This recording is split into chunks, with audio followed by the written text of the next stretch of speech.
कुर्सी पे बैठने वालों को जमीन की अहमियत याद रहे, सच दिखाते हैं आप। सच का सामना में आपका एक बार फिर स्वागत है। दर पर्दा नुमाइंदगी कर रहा है, उसको फतेह हासिल हो। मैं मालेगांव की गयूर आवाम से ये कहना चाहता हूँ कि आज इस वक्त मेरे साथ जो गैर इंसानी सुलूक हुआ है, मुझे आपकी अदालत में इंसाफ चाहिए। और आने वाले 20 नवंबर को आप जो वोटिंग के लिए जाएंगे, तो मैंने माजी में जो काम किए हैं और जिन कामों का मैंने आगाज कर रखा है, उन कामों की तकमील के लिए आप मुझे अपना कीमती वोट दे करके कामयाब करें। मैं आपसे वादा करता हूं कि मैं जब तक जिंदा रहूंगा, आपने अगर मुझे खिदमत का मौका दिया तो मैं ईमानदारी से आपकी खिदमत करता रहूंगा और आपको कभी मायूस नहीं करूंगा। मकसद एक ही है कि भारत में वक्फ की जायदादों को खत्म करके रख दिया जाए, किस तरीके से मस्जिदों को छीन लिया जाए, किस तरीके से दरगाहों को उसमें एक तनाज़ा पैदा कर दे, कब्रस्तान की ज़मीनों को हासिल कर ले। इवैक्यू प्रॉपर्टीज़ हैं, इवैक्यू प्रॉपर्टीज़ जो लोग अल्लाह के नाम पे वक्फ करके चले गए, मोदी बोल रहे नहीं अब नहीं रहेगा सेक्शन। वो लिमिटेशन पीरियड है जो हमारे हिंदू एंडोमेंट बोर्ड के जायदाद पर लिमिटेशन का कानून लागू नहीं होता, इस बिल में कहा जा रहा है कि वक्फ पर लागू होगा। मकसद एक ही है नरेंद्र मोदी का, मकसद एक ही है शिंदे का, मकसद एक ही है अजीत पवार का कि महाराष्ट्र से तमाम वक्फ की जायदादों को खत्म कर दिया जाए। और मोदी, अजीत पवार और शिंदे ये चाहते हैं कि जिस जायदाद का वक्फ का मालिक अल्लाह है, मोदी बोल रहे हैं कि मैं मालिक बनूंगा और कलेक्टर मेरा नायब बन जाएगा। ये पूरा मंसूबा इस बिल में बनाया गया। मैं आपको जिम्मेदारी के साथ कह रहा हूं और याद रखिए, ये अजीत पवार, ये शिंदे, ये फडणवीस, ये सब मिलकर ये साजिश कर रहे हैं कि किस तरह पूरे मुल्क में वक्फ की जायदादों को बर्बाद कर दिया जाए। बार बार मीडिया बोलती है कि तीसरी बड़ी जायदादें वक्फ बोर्ड के पास है, भारत सरकार और डिफेंस के बाद। झूठ बोल रहे हैं, बोलते हैं कि वक्फ की जायदाद 8 लाख एकड़ चिल्लर है। मैं चैलेंज करके कह रहा हूं, आरएसएस संघ परिवार, मोदी, अजीत पवार और शिंदे को सुनो, तुम्हारे कान में जो नफरत भरी हुई है उसको निकालो। तमिलनाडु, आंध्र प्रदेश, तेलंगाना और ओडिशा के 10 हिंदू एंडोमेंट बोर्ड की जायदादों को मिलाया जाए तो 9 लाख एकड़ हो जाती है, 9 लाख एकड़ हो जाती है। और सारे भारत में बीजेपी वाले बाजा बजा रहे 8 लाख एकड़ है, 8 लाख एकड़ है। मैं मिलाया, बिहार को नहीं मिलाया, बंगाल को नहीं मिलाया, सिर्फ 4 रियासत में 9 लाख एकड़ हिंदू एंडोमेंट बोर्ड की है। और ये तमाम फिरका परस्त बीजेपी और उनके साथियां बाजा बजा रहे हैं कि नहीं नहीं 9 लाख एकड़ है, 7.5 लाख एकड़ है। मेरे अजीज दोस्तों और बुजुर्गों, ये कानून, ये बिल अगर कानून बनता है तो आपको और हमको एहतजाज करना पड़ेगा।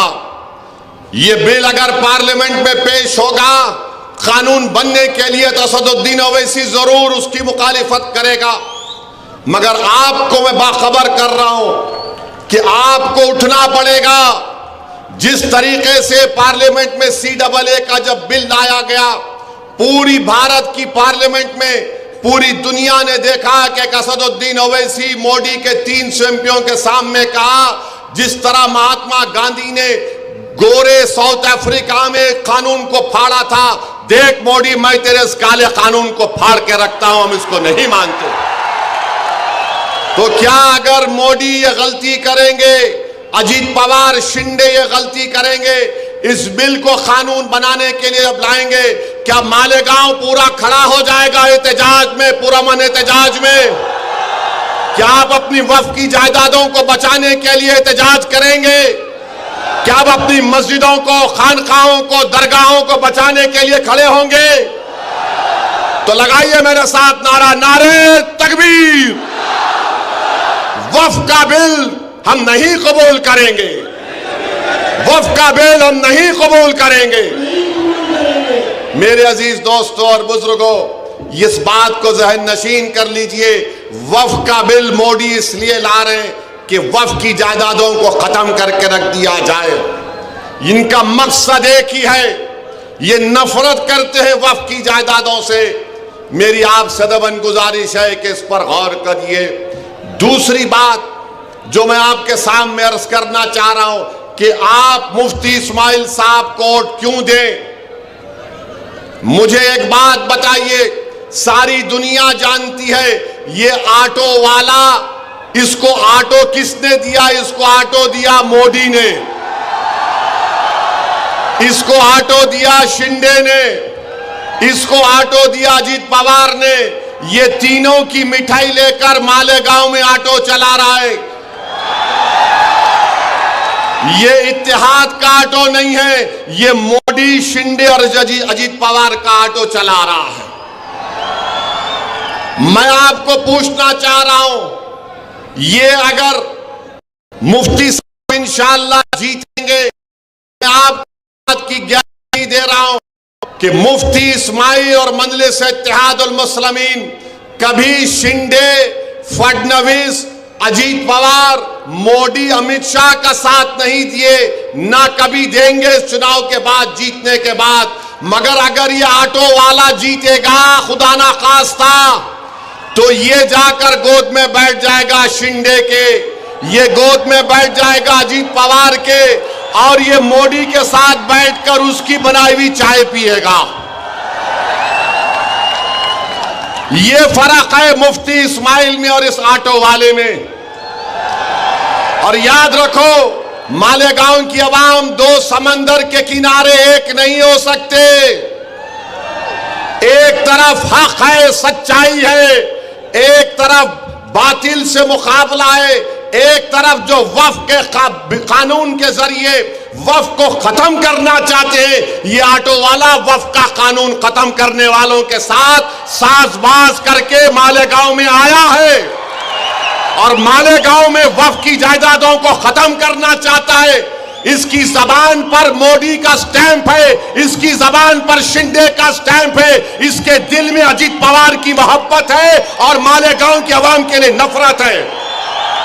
इस बात को आपको ज़हन नशीन करना पड़ेगा कि आप क्यों मजलिस इत्तेहादुल मुस्लिमीन के हक में वोट देंगे। तीसरी बात जो मैं आपके सामने अर्ज करना चाह रहा था वो ये है कि देवेंद्र फडणवीस ने बयान दिया, ऑटो वाला तो कुछ नहीं बोलेगा। मैं ऑटो वालों के खिलाफ नहीं हूं, ये निशान जो दिया गया उसके बारे में बोल रहा हूं। 20 तारीख को भी आप ऑटो में ही बैठकर जाएंगे और पतंग पर बटन दबाएंगे इंशाअल्लाह। 20 तारीख को कोई साइकिल पर भी जाएगा और पतंग पर ही बटन दबाएगा। ऑटो तो हमारा गरीबों का चलाने का रोजगार का जरिया है, मगर ये अपने नफ्स के लिए, अपने तमाम अज़ाइम जो बुरे हैं उसकी तकमील के लिए, वफ की जायदादों को खत्म करने के लिए शख्स आया है। इसकी नीयत साफ नहीं है। जब पार्लियामेंट का इलेक्शन हुआ, धूलिया पार्लियामेंट में मालेगांव आता है, तो बीजेपी को बड़े पेट में दर्द हुआ कि मुफ्ती इस्माइल ने ऐसा कौन सा वजीफा पढ़ के फूंक दिया कि बीजेपी का सिटिंग एमपी हार गया। ताई जीती नहीं जीती? जीती ना, आपने भी दिया ना आपने ताई को वोट। मुफ्ती इस्माइल कहां खड़े थे और ये कहां खड़ा था? किधर खड़े थे दोनों? मेरे भाई, अब देवेंद्र फडणवीस बोल रहे मालेगांव सेंट्रल में वोट जिहाद हुआ, धर्म युद्ध हुआ। देवेंद्र फडणवीस को नहीं मालूम, क्योंकि वो फडणवीस हैं, वो अपने आप को बड़ा समझते और मालेगांव की जनता को नीचे समझते। सुनो फडणवीस, तुम बड़े नहीं हैं, ना मैं छोटा हूं, मैं तुम्हारे बराबर हूं बाबा साहेब अंबेडकर के संविधान के लिहाज से। तुम्हारे दिमाग में जो फितूर है ना कि मैं फडनवीस हूं, ये ओवैसी और ये मुफ्ती इस्माइल, ये अब्दुल मालिक है, वो गया जमाना। वो जमाना नहीं रहा कि तुम ऊपर बैठेंगे मैं नीचे बैठूंगा। हाँ, ये जो ऑटो का निशान लेकर आया है फडनवीस, वो तेरे पास नीचे बैठता होगा, मगर हम तेरे सामने, मोदी के सामने झुकने वाले नहीं है, ना मालेगांव की जनता झुकने वाली है। अब फडनवीस ने क्यों कहा? फडनवीस को तारीख नहीं मालूम। फडनवीस को हम जरा हिस्ट्री पढ़ाते हैं। फडनवीस सुनो, 1818 में यही मालेगांव था। मालेगांव के किले में मराठा और अंग्रेजों की जंग हुई। उस मराठाओं की फौज में मालेगांव के गयूर मुसलमान थे, जिन्होंने अंग्रेजों से खूब मुकाबला किया। 30 मुसलमान शहीद हुए मराठाओं की फौज में, और अंग्रेजों ने 36 बंदूक, तोप, 800 गोला बारूद और 35,500 गन पाउडर इस्तेमाल किया 1818 में। फिर 1921 में फडनवीस सुनो, 1921 में नॉन कोऑपरेशन मूवमेंट हुआ, तो मालेगांव के सरफिरे लोगों ने 47 में आजादी मिली। मालेगांव के लोगों ने कहा, 1921 में कहा कि अभी हम अंग्रेजों का परचम किले से निकालते, अंग्रेजों के परचम को निकालकर फेंक दिया। फडनवीस को नहीं मालूम, उनके पेट में दर्द हो रहा है, क्योंकि फडनवीस तुम्हारे पूर्वज नहीं थे, वो मुफ्ती इस्माइल अब्दुल मालिक के पूर्वज थे, जिन्होंने 1921 में झंडा निकाल दिया। तुम्हारे साथ तो वो शख्स बैठा हुआ है, तुम्हारे साथ फडनवीस वो शख्स बैठा हुआ है, तुम उसको मदद कर रहे हो, तुम उसको पनाह दे रहे हो, जो मालेगांव के जनता के घरों में, दीवारों में, दिलों में तोड़ना चाहता है, घर घर को बांटना चाहता है। और हमारे बुजुर्गों ने 1921 में फडनवीस अंग्रेजों के झंडे को निकाल दिया। और फडनवीस मरने वालों के नामा क्या थे? सुलेमान शाह, इस्राइल अल्लाह रखा, शाबान भिकारी, बुद्धू फरीदास, अब्दुल गफूर, अब्दुल्ला खलीफा और मोहम्मद हुसैन को अंग्रेजों ने जेल में टार्चर करके मार दिया। फडनवीस, क्या तुमको तकलीफ इसलिए हो रही है कि तुम्हारे ऊपर के लोग कोई नहीं थे, ये हमारे लोग थे पूरे? मालेगांव सेंट्रल, मालेगांव सेंट्रल, फडनवीस की जबान से क्या निकला? मालेगांव निकला नहीं निकला? निकला नहीं निकला मालेगांव? क्या कहा? वोट जिहाद, क्या कहा? धर्म युद्ध। तो फडनवीस ने क्या किया? अपने मोहरे को सामने कर दिया और मालेगांव की आवाम के सामने फडनवीस ने अपने मोहरे को, क्योंकि पार्लियामेंट का बदला लेना है, क्योंकि आपने बीजेपी को हरा दिया था, तो फडनवीस, शिंदे और अजित पवार ये चाह रहे कि पार्लियामेंट में तुम हमको हराए ना, अब हम हमारे मोहरे को सामने करेंगे, ताकि दोबारा मुफ्ती इस्माइल मालेगांव के इत्तेहाद की ताकत पर कामयाब ना हो सके। समझ में आई मेरी बात? नहीं आई तो और बोलूं खुल के, और बोलूं? अभी 19 मिनट बाकी है, बोल सकता हूं मैं।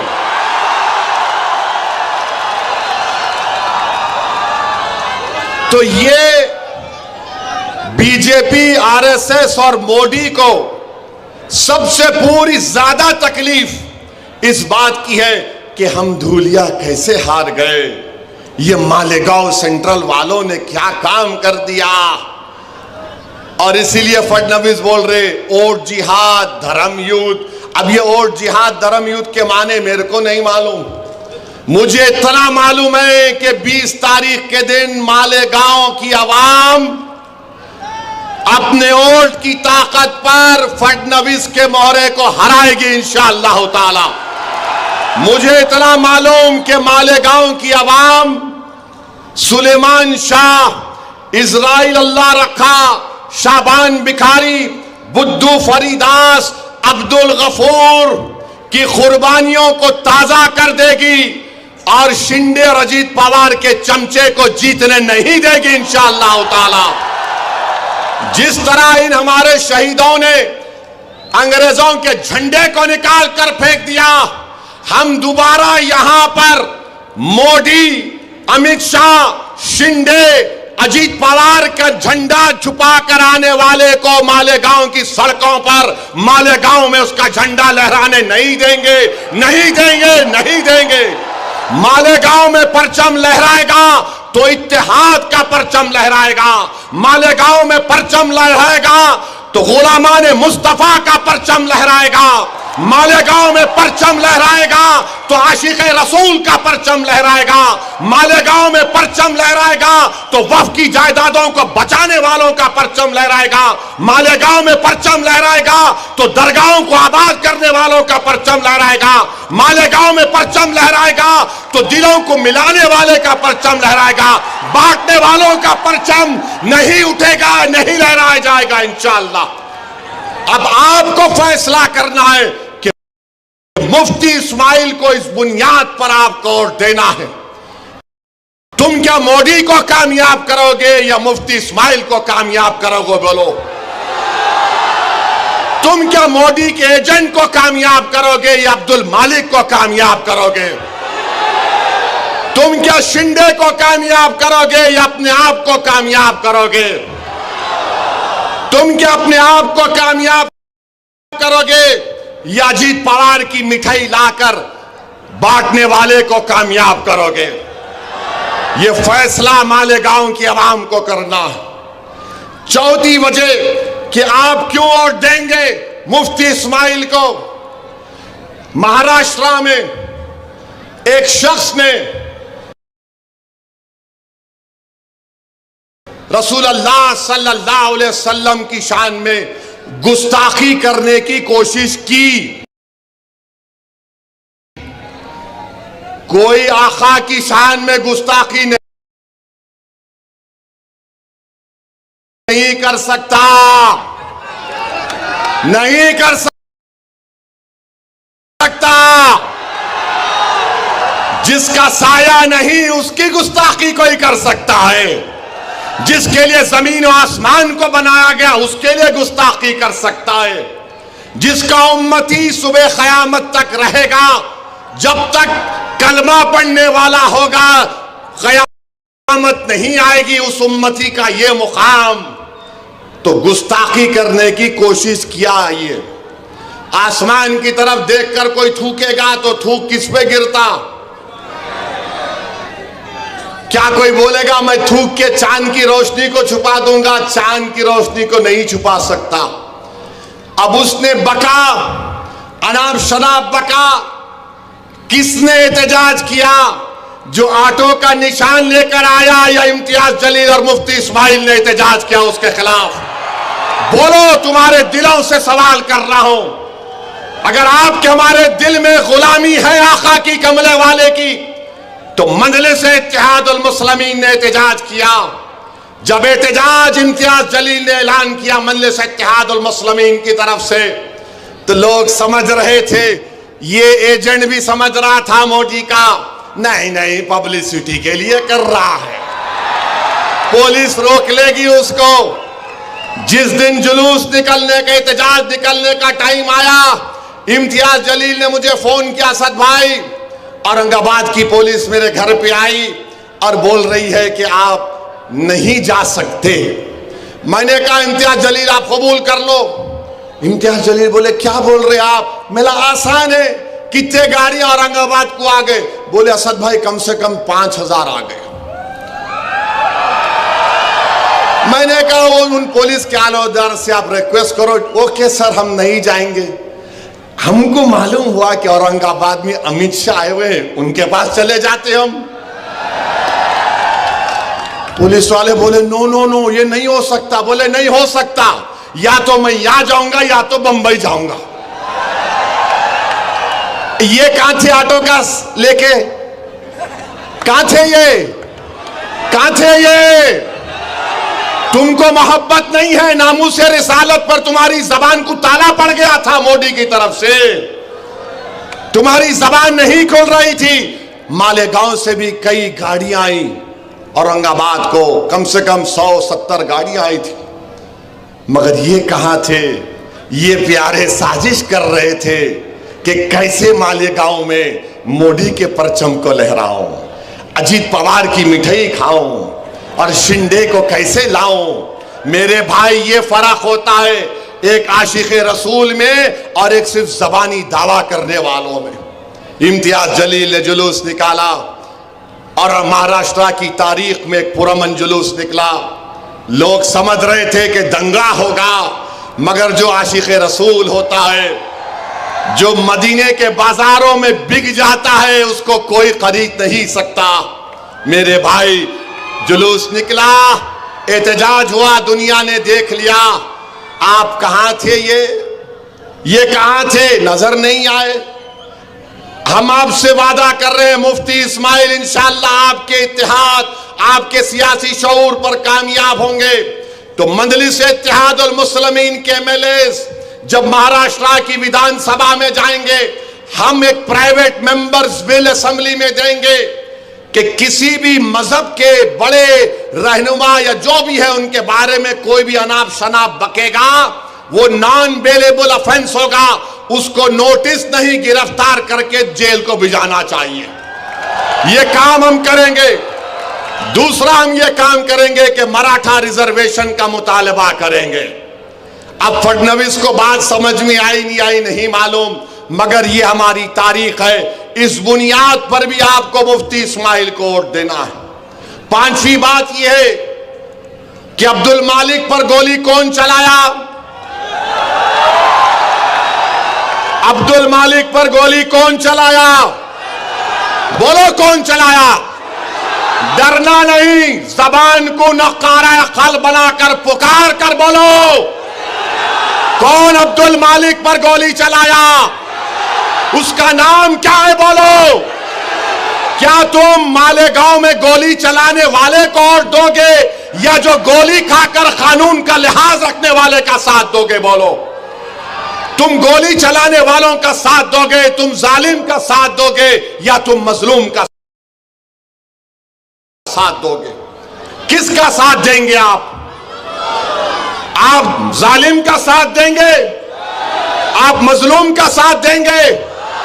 आप कमजोर का साथ देंगे?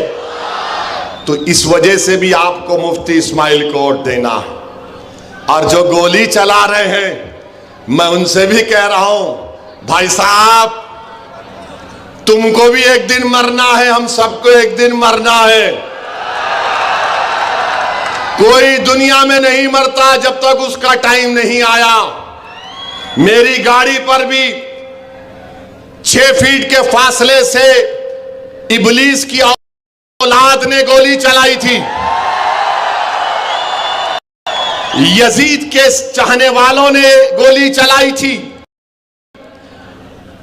मैं और यामीन बैठे थे टोल गेट के पास, 4 या 6 गोलियां मारे, ताड़ ताड़ ताड़। खैर, हम निकल गए और ये जालिम बोलता कि अरे हम मारना चाहते थे, इन्हें नहीं मरा। अरे मैं तुमको बोल रहा हूं, तुम फिर से कोशिश कर लो, तुम 6 मारे ना 12 मारो, उन्हें नहीं चाहिए तो कुछ नहीं होगा। और ये गोली चलाने वाले सुन लो, तुम मौत से डरते, मौत हमारे लिए हमारी महबूबा है, याद रखो। मैं अब्दुल मालिक के बाप की मौजूदगी में बोल रहा हूं, हम मौत से डरने वाले नहीं हैं। अरे मौत को तो गले लगाना हमारा काम है। 1 साल से इजराइल गाजा में 40,000 लोगों को मार दिया, मगर वहां का बच्चा भी बोल रहा, ले पत्थर, फलस्तीन जिंदाबाद। आप हमको 4 गोलियां अब्दुल मालिक को मार के जख्मी करके, याद रखो, जख्मी शेर ज्यादा खतरनाक होता है। मगर इनका मंशा और मकसद क्या है? जो गोली पर भरोसा करते, बैलेट पर नहीं करते, जो गोली पर भरोसा करते, जमहूरियत पर नहीं करते, वो आपके वोट के हकदार नहीं है। याद रखो मालेगांव के गरीबों, याद रखो मेरी इज्जतदार मां और बहनों, तुम चाहे अंसारी हो या दखनी हो या कुछ भी हो, तुम चाहे मुसलमान हो या दलित हो, याद रखो अगर गोली का कल्चर शुरू हो जाएगा तो अब्दुल मालिक पर चली गई, कल तुम्हारी औलाद को मारा जाएगा, कल तुम्हारी बेटी बेवा होगी, कल तुम्हारे बच्चे यतीम होंगे। इसलिए गोली चलाने वालों का साथ हम नहीं दे सकते। जान बचाने वालों का साथ दो, जान लेने वालों का साथ मत दो, कातिलों का साथ मत दो, जिंदगी बचाने वालों का साथ दो। और वो है मजलिस इत्तेहादुल मुस्लिमीन। मुफ्ती इस्माइल को इसलिए आपको वोट देना है, इसीलिए आपको वोट देना है।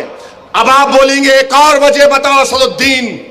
एक और वजह यह है मेरे दोस्तों, करबला का मैदान है, इमाम हुसैन है, पानी बंद कर दिए, खुद पानी पीते थे, मगर याद रखो तारीख पुकार पुकार कर कह रही है, जिसने इमाम हुसैन का पानी बंद किया आज जमाना उनको भुला दी। आज जो उस वक्त पानी नहीं पियाले रसूल, आज सुबह क़यामत तक दुनिया उनको याद रखती है। याद रखो जालिमों, तुम्हारा जुल्म ज्यादा चलने वाला नहीं है। तुम ये समझ रहे हो कि तुम किसी को डराएंगे, पोस्टर नहीं लगाना, हम ऐसा कर देंगे, जमीन पे कब्जा कर लेंगे। अरे तुम ड्रग्स को मालेगांव में आम कर दिए, तुम ड्रग्स को मालेगांव में आम कर दिए। क्या नाम है उसका? हाँ नहीं नहीं, और एक नाम भी है, और एक नाम भी है।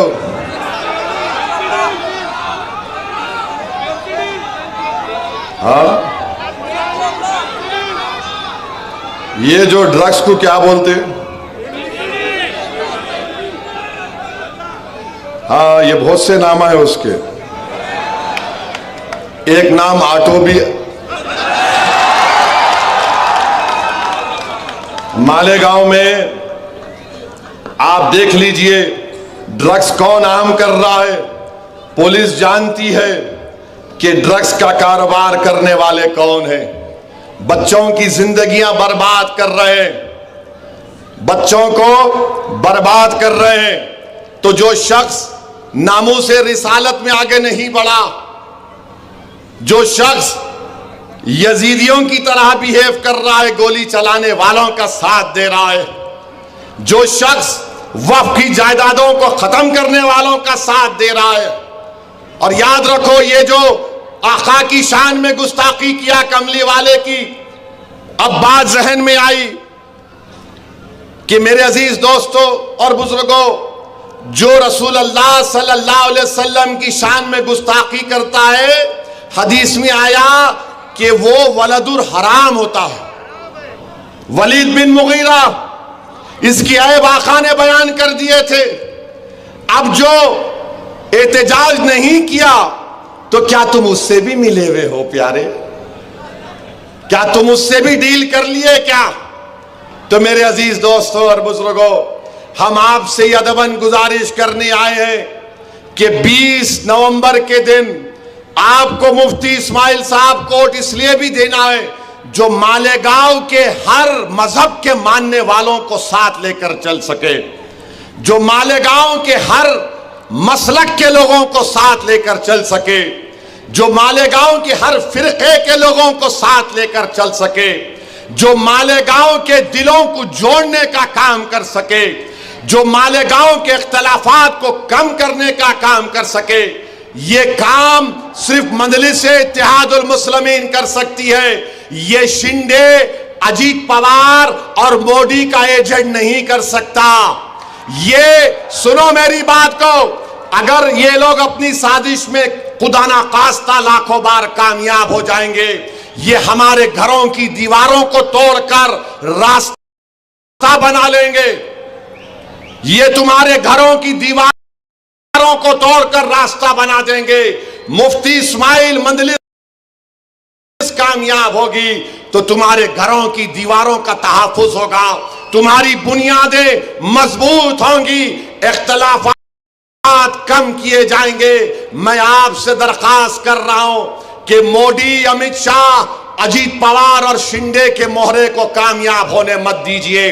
वो आपके वोट का मुस्तहक नहीं है। मुफ्ती इस्माइल कोई फरिश्ता नहीं है, ना मैं कोई फरिश्ता हूं, मगर जितनी बातें मैं आपके सामने रखा हूं, बताओ एक बात जो मैंने कही कि तुम क्यों देना चाहिए और क्यों उनको नहीं देना चाहिए। एक चीज बताओ मुफ्ती इस्माइल ने, बताओ, कोई बता सकता है? शिकायत होगी, मगर यह तो नहीं है कि मुफ्ती इस्माइल मोदी, अमित शाह, शिंदे, अजीत पवार का मोहरा है। ये तो नहीं बोल सकते कि मुफ्ती इस्माइल ने नामूस रिसालत के बारे में एहतजाज नहीं किया। ये तो नहीं बोल सकते कि मुफ्ती इस्माइल और मजलिस इत्तेहादुल मुस्लिमीन कभी भी बीजेपी, अमित शाह, शिंदे और अजीत पवार का साथ देगी। और हद तो यह है, यह कौन सी महाविकास अघाड़ी है? कांग्रेस भी लड़ रही है, समाजवादी भी लड़ रही है। यह क्या हो रहा है? कौन सा तुम्हारा अघाड़ी है? मकसद क्या है? कि मोहरे को जिताया जाए, तुम्हारे इत्तेहाद को तोड़ा जाए, तुम्हारे इस बरसों की मेहनत पर पानी फेर दिया जाए। आज मालेगांव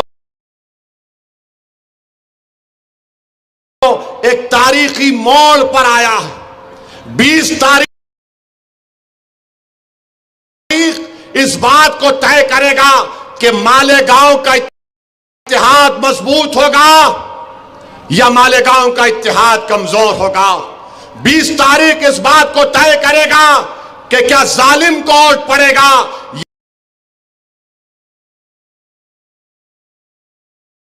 या जालिमों से पंजा आजमाई करने वालों का आप साथ देंगे। 20 तारीख इस बात को तय करेगा कि कोई इमाम हुसैन का परचम उठाने वाले का आप साथ देंगे या यजीदी लश्करों का जो मोहरा बनकर आ रहा है उसका आप साथ देंगे। 20 तारीख इस बात को तय करेगा कि आप दिलों को मिलाने वाले का साथ देंगे या दिलों को तोड़ने वाले का साथ देंगे। 20 तारीख इस बात को तय करेगा कि अब्दुल मालिक को इंसाफ मिलेगा या फिर और ऐसे अब्दुल मालिक पर गोलियां चलाई जाएंगी। 20 तारीख इस बात को तय करेगा कि मालेगांव में जो लोग नशा दे रहे हैं, ड्रग्स दे रहे हैं, हम उनका ताक़ुब करेंगे या फिर वो हम पर हावी हो जाएंगे। 20 तारीख इस बात को तय करेगा कि अगर दोबारा महाराष्ट्र में कोई नामूसे रिसालत पर कोई बकवास करेगा तो हम एहतजाज करने वालों का साथ देंगे या फिर जालिमों से जाकर हाथ मिलाने वालों का साथ देंगे। तो बताओ मालेगांव की आवाम, बताओ मेरी मां और बहनों, किसका साथ दोगे आप? किसका साथ दोगे आप? बताओ, हाथ उठाकर बताओ। आप मुफ्ती इस्माइल का साथ देंगे